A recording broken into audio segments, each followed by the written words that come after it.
so axe kick, as per usual, we step forwards into our front stance. Now, remember I said there are different variations of the axe kick. Essentially what you're doing is you're lifting your leg up and bringing it down like an axe. Bang, bring it straight down. One more time. Boom, straight down.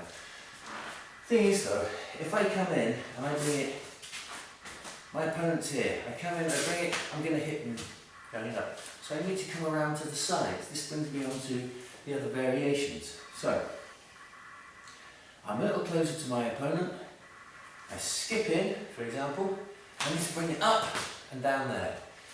Now you'll notice I bent my knee bringing it up. There, bring your knee up, and then bring it down. Okay? Let's have a look from here.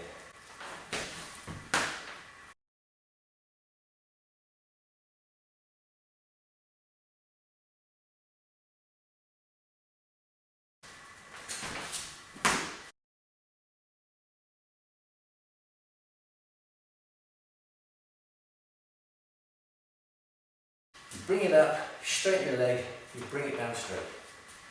Now, from the back leg, there is another variation. If you're a little close, or a little closer to your opponent, you can bring it around from the outside. Boom, down there.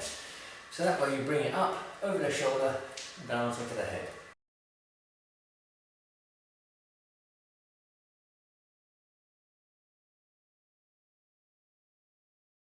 You can throw from the back leg inside out. There.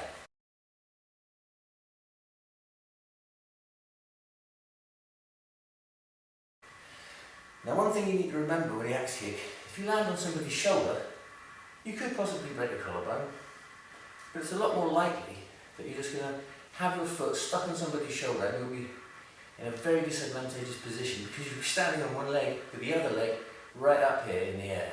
And all they have to do is take a step forwards and you're falling over. So my favourite variation of the axe kick goes something like this. There.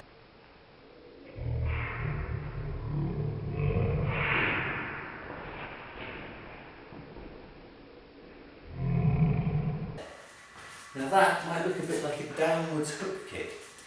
Okay, the only real difference is I'm straightening my leg out. I do bend my knees slightly as I come down, but it's getting power from bringing the foot down, or bringing the leg down rather, not from slapping across the face. From there, up, down, like that. So it goes up and around and down like this. This is the only variation I feel that you can slide into. So from here, I go up and then bring it down.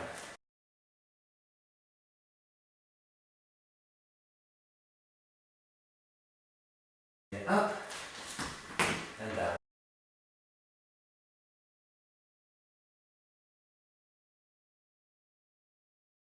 Now, in order to throw an axe kick, you need to have very flexible hamstrings. Ideally, you need to be able to put your palms on the floor like this, whilst keeping your legs perfectly straight. A lot of people don't like the axe kick because you're stretching your leg to the fullest extent of its flexibility and bringing it down. So really, from the very top of the arc, remember you bring your foot right up there to the head. That's the power range. It's not great. However, axe kicks I find are incredibly useful because a lot of people, when they see them coming, do this. Gives you a bit more distance to hit them. And he comes crashing down on top of the head. The other thing is, because the head is quite a big solid object, and the neck is not always that strong. So hitting someone in the head, you don't need to hit them that hard. And an axe kick is a very easy way to score a head kick. So, once again, let's go over the different types of axe kick. From the stop, you can come inwards from the outside. Bang, there. You can also go from the inside out. There. And you can kind of skip in. There. Or you can slide in. There. You can hit with the heel or with the flat of your foot with an axe kick. It really doesn't make a great deal of difference because you're coming down on the side of someone's head like this. Again, there is a massive requirement for flexibility to do this technique. This is not the kind of technique that you can do anywhere lower than the shoulders. There's no wall training exercise that will help you get any better at this. The only thing that's going to get you better at throwing an axe kick is literally throwing your leg up and down. So, from the outside in, inside out. There. You can skip in with your front leg.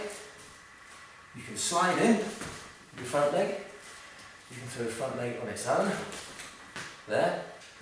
Okay, thank you for watching. I hope you enjoyed the video, and we'll see you next time.